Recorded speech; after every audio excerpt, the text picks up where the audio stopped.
Mugiye kwigaho abakunzi ba Brilliant TV, tukaba tugiye kubagezaho amakuru agezweho sport update, amakuru agezweho muri siporo.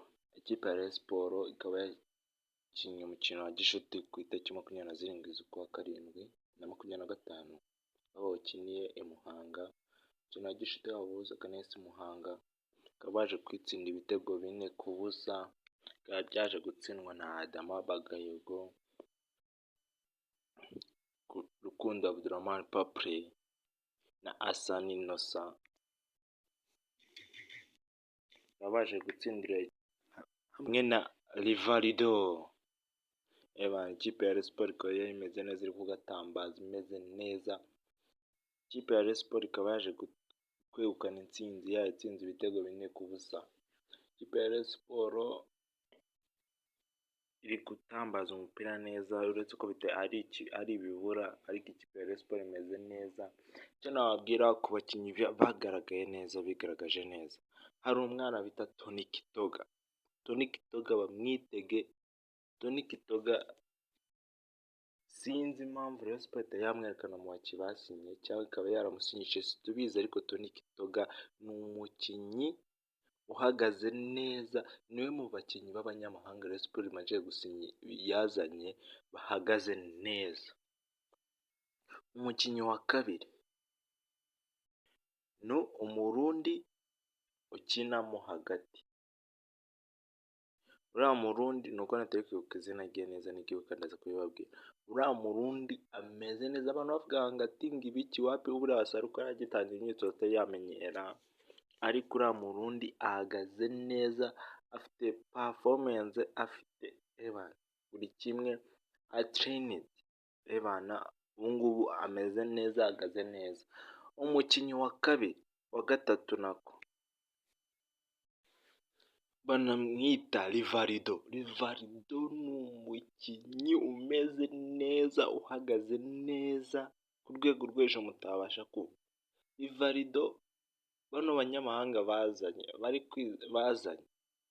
ngo bagiye gukina hariya kuri ziriya nkino, ko bigoye kwicaza Rivaldo kandi ni umunyarwanda. Rivaldo biragoye kwicaza Rivaldo, hano abanyamahanga bizanishije biragoye. Uwundi mukinnyi wa kane uhagaze neza banamwita Shadrack Bingbelo.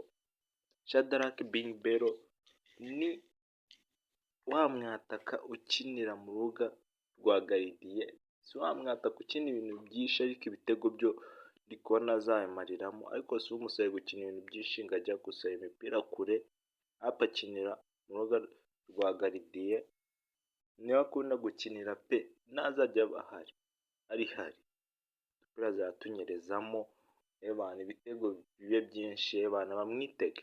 Abo ni abakinnyi bagomba kwitega, abakinnyi ba Musore Prince pe, nta kintu kirimo, kereka wenda nimba uko atari yamenyera aribwo agikinira mu Rwanda, ariko ngo nta kintu cya danger kirimo kuri aba bakinnyi. Umuntu bita Richard ameze neza cyane.